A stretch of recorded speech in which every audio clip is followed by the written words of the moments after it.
Hi అండి, అందరికీ నమస్తే. Welcome back to my channel. వీడియోలో చూపిస్తున్న మొక్క పేరు గరుడ వర్ధనం మొక్క అండి. చూసారా ఫ్లవర్స్ ఎంత బాగుంటాయంటే చూస్తుంటే విష్ణు చక్రాల్లా ఉంటాయన్నమాట. మనం దివాళీకి క్రాకర్స్ కాలుస్తాం కదా, కొంచెం అలా ఉంటాయి. 5 పెటల్స్ ఉంటాయండి. భలే వంకరగా ఇలా స్వస్తిక్ గుర్తు వేస్తాం కదా, ఆ షేప్లో ఉంటాయి. ఆకులు చూడండి ఎండకి అసలు ఎంత చక్కగా మెరుస్తున్నాయంటే ఇవి ఎక్కువగా శివుడి పూజకి వాడతారంటండి. ఈ పూలతో కనుక మనం శివుడిని పూజిస్తే కోరిన కోరికలన్నీ ఆ బోళశంకరుడు తప్పకుండా నెరవేరుస్తాడు. ఫ్లవర్స్ చాలా బాగున్నాయండి. ఇది మా విలేజ్లో ఉంది ఈ మొక్క. అమ్మ వాళ్ళ ఇంటికి వెళ్ళినప్పుడు తీసానమాట వీడియో. ఇది శివారాధనకే కాదు, ఇంకా ఆరోగ్యపరంగా కూడా చాలా యూజెస్ ఉన్నాయంటండి గరుడ వర్ధనం పూలు.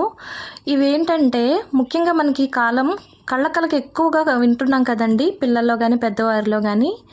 ఈ మొక్క యొక్క ఆకుల్ని మనం కషాయంలో కాసి చల్లారిన తర్వాత వాటర్తో కనుక కడుక్కుంటే కళ్ళు అంటుకుపోయి ఉంటాయి కదా, మార్నింగ్ టైంలో లేవగానే అవన్నీ క్యూర్ అయిపోతాయంట. ఇవే కాదు, పంటి నొప్పికి కూడా వాడతారంట ఇవి. ఈ ఆకుల్ని కోస్తే కొంచెం పాలు లాగా వస్తాయండి వైట్గా. ఆ పాలును కనుక మనం పుళ్ళు మీద కానీ గాయాల మీద కానీ రాస్తే చాలా ఫాస్ట్గా క్యూర్ అవుతాయంట.